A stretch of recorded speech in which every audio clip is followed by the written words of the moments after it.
Hola a todos. Bueno, lo primero, estoy un poquito afónico, entonces vais a notarme la voz un poco baja, pero creo que se me entiende bien, ¿de acuerdo? Lo que vamos a hacer es empezar con el tema uno del tercer libro. Es el primer tema de electricidad que vamos a ver. Vamos a ver la electricidad y el magnetismo en este tercer libro.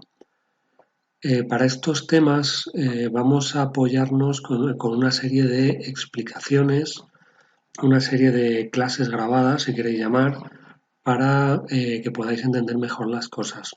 El tema que vimos anteriormente, que es el tema de los metales, pues era más teórico y no tenía mucho misterio más que estudiar. En este hay algunos conceptos nuevos que me gustaría explicaros. Vamos a ver, lo que vamos a hacer hoy es ver estas dos primeras páginas del tema. Tienen unos contenidos, unos conceptos que van a ser fundamentales. La electricidad es algo, la electrotecnia va a ser algo que vais a ver a lo largo de toda la educación secundaria. En segundo de eso no se ve, pero en tercero sí, se ve también en tecnología. Es básicamente lo que vamos a ver ahora en primero, pero un poco más ampliado. Y luego los que sigáis por ciencias va a entrar dentro de física. Incluso creo que entra dentro del temario de selectividad. O sea que realmente vais a ver bastante electricidad. Además, si recordáis, en la evaluación inicial pusimos algunos conceptos de electricidad, como el por qué lucía el filamento de una bombilla. Y bueno, es porque los circuitos y la electricidad más básica también se da en primaria.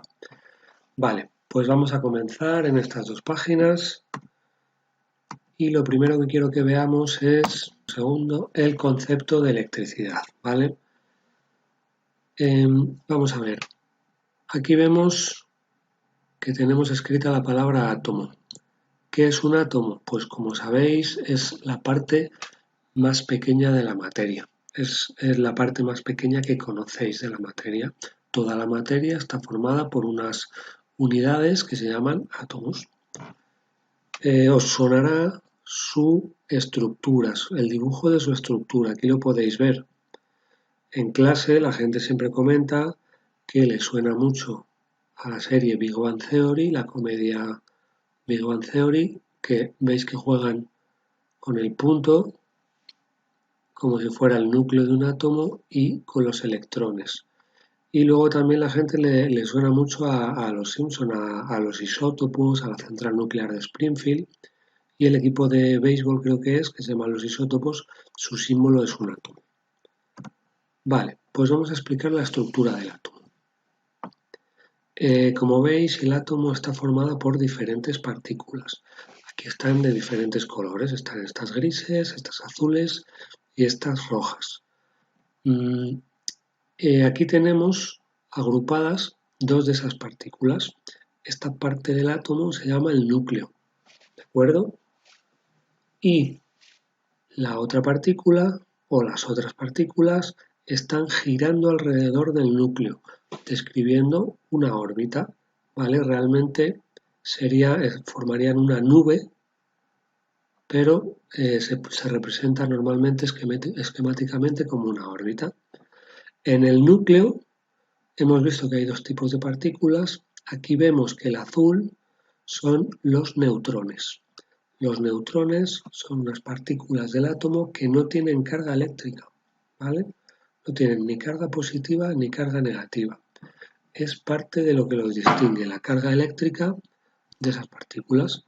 La otra partícula del núcleo, en rojo, es el protón. Como veis, el protón sí tiene carga positiva, carga eléctrica positiva, ¿de acuerdo? Y la partícula que está orbitando alrededor del núcleo es un electrón que tiene carga negativa. Vale, como veis, electrón ya os va a sonar a electricidad y efectivamente está muy relacionado con el concepto de electricidad. Vamos a ver cómo se forma la corriente eléctrica. Bueno, la corriente eléctrica no es más que la circulación, dice aquí, el flujo, una corriente de electrones. Aquí vemos cómo este electrón pasa de unos átomos a otros, ¿vale? Va pasando. Pues aquí tendríamos otra representación, vemos cómo este electrón se mueve a través de los diferentes átomos. Es una corriente de electrones, una corriente eléctrica, ¿de acuerdo? Bueno, con esto habríamos explicado esta parte de aquí. El concepto y la definición que nos da de electricidad y de corriente eléctrica, ¿vale? Ahora vamos a seguir con esta parte de aquí, que son las magnitudes eléctricas, ¿de acuerdo? Tenemos que repasar qué son las magnitudes. Una magnitud es algo que se puede medir. Por ejemplo, el tiempo se puede medir, la distancia o la longitud se puede medir, el volumen, la densidad, ¿vale? Son cosas que se pueden medir. ¿Qué son las unidades, ¿vale? De esas magnitudes? Es cómo lo medimos. El tiempo lo medimos en segundos. El tiempo sería la magnitud y los segundos o las horas su unidad, sus unidades. Con la distancia pasa lo mismo. La magnitud es la longitud o la distancia y la unidad el metro, ¿vale? Pues cuando hablamos de electricidad tenemos tres magnitudes fundamentales. El voltaje, que se mide en voltios. Voltios se abrevia como V, de la misma manera que en metros es M, segundos es S, pues voltios es V. También tenemos la intensidad o intensidad de corriente eléctrica, que se mide en amperios, que se representa con la A mayúscula. Y por último, la resistencia, que se mide en ohmios, ¿vale? Este nombre tan raro, y se representa, atención, con una letra griega, letra omega. La O griega se llama omega y se representa así, ¿vale? Pues vamos a explicar cada una de ellas. El voltaje. Vamos a imaginar que tenemos más que dos depósitos de agua, o dos recipientes, dos canales, ¿vale? Esto es un canal que hemos cortado, iría así a lo largo y pasaría por aquí y llevaría agua. Y abajo habría otro canal y se comunicaría por un conducto. ¿Qué ocurriría si abriéramos la compuerta de este conducto? Pues que el agua pasaría de donde tiene más altura a donde tiene menos altura. Provocaríamos un movimiento de agua de un sitio donde hay más altura a otro, ¿vale? Pues el voltaje es eso mismo.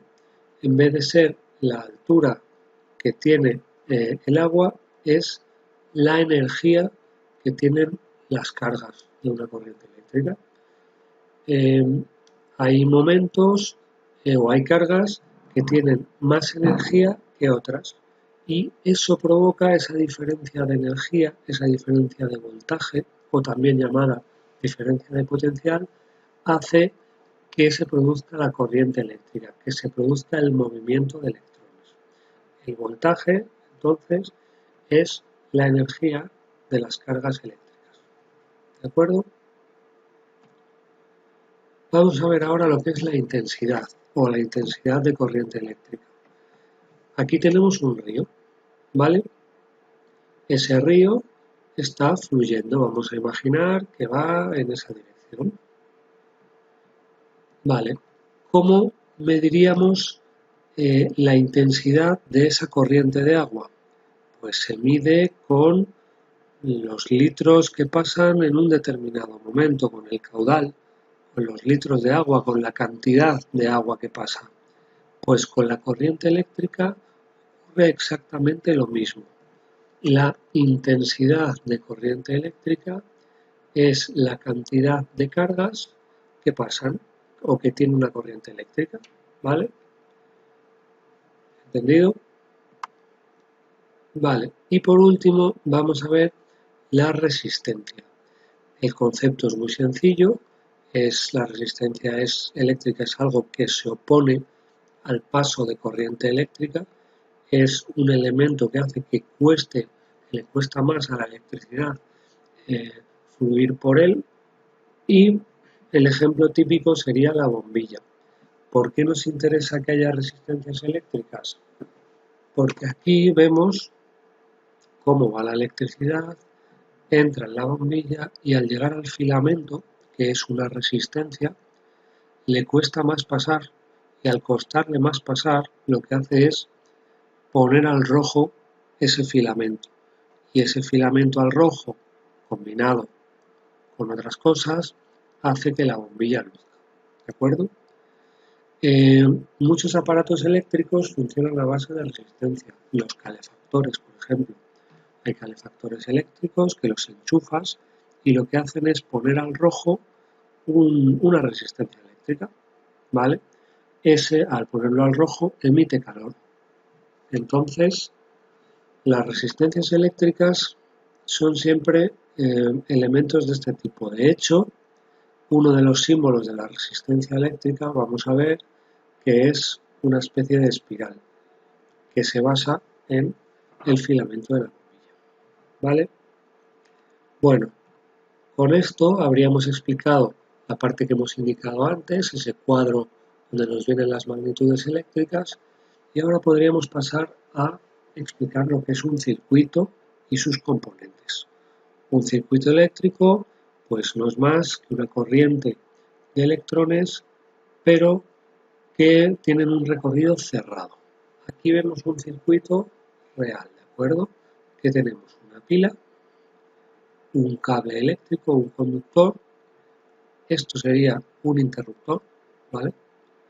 Aquí tendríamos un par de bombillas y por último un motor, ¿vale? Esto es una especie de ventilador, digamos que mueve eso, pero es un motor. Y el cable eléctrico vuelve otra vez a la pila. Vale, pues este circuito eléctrico nosotros lo podemos representar mediante símbolos. Si queremos hacer un dibujo de un circuito eléctrico para resolver un problema, no tenemos que dibujar la pila o los motores o las bombillas artísticamente. Podemos recurrir a unos símbolos que están estandarizados. Por ejemplo, la pila o el generador siempre se representa de esta manera. Una línea recta y en paralelo otra línea recta más corta. Un momento. Vale, aquí. Siempre se suelen poner los bornes, es decir, la carga positiva o negativa de cada borne de la pila. A continuación, ¿qué tenemos? El interruptor. Esto de aquí se representa esquemáticamente así. ¿Qué representaría esto? Un interruptor que no está pulsado. Como veis, corta el circuito. El circuito es algo continuo y aquí se ve cortado. Para representarlo cerrado, es decir, que cierra el circuito, esta línea la bajaríamos aquí y se tocarían, ¿vale? Esta línea es el cable, es el conductor y como vemos llega a una lámpara. Las lámparas suelen representarse así, un círculo con una X dentro. Y por último tendríamos el motor, que se representa con un círculo y una M, ¿vale? En esta parte del libro tenéis todos los símbolos que hay, ¿vale? Bueno, todos no, hay muchos más, pero son los que vamos a ver.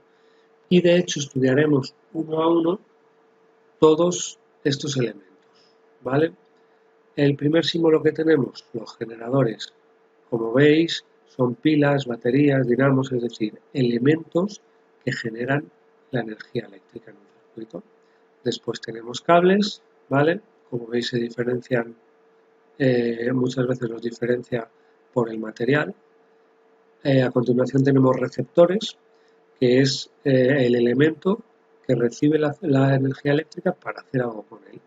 Hemos visto las lámparas, hemos visto los motores, aquí serían timbres y esquemáticamente también tenemos las resistencias. Las resistencias tienen varios símbolos, ¿vale? Es una especie de rectángulo o un zigzag. También, como hemos dicho, se puede representar como una especie de espiral, ¿vale? Pero estos son los más normales. Y por último, los elementos de control, elementos que controlan el paso de corriente eléctrica, el interruptor, el pulsador, que como vemos es un elemento que se baja, ¿vale? Esta línea baja y conecta las dos partes del circuito. Y un conmutador que ya explicaremos lo que es. Por último tenemos fusibles, que son elementos de protección. Cuando va a haber un cortocircuito en nuestras casas, lo que hace es que saltan los fusibles, ¿vale? Pues eso se representa, ese fusible se representa así, ¿de acuerdo? Vale, pues con esto habríamos visto las dos primeras páginas. Como veis, no es que sea muy difícil, pero viene bien tener una explicación. Hay conceptos pues que si los lees en el libro pues no se entienden del todo bien, y si tienes pues una explicación adicional pues se entienden mejor. ¿Vale? Pues nada, los próximos días seguiremos subiendo clases grabadas y seguiremos con el libro. ¿De acuerdo? Pues venga, un saludo y hasta otra.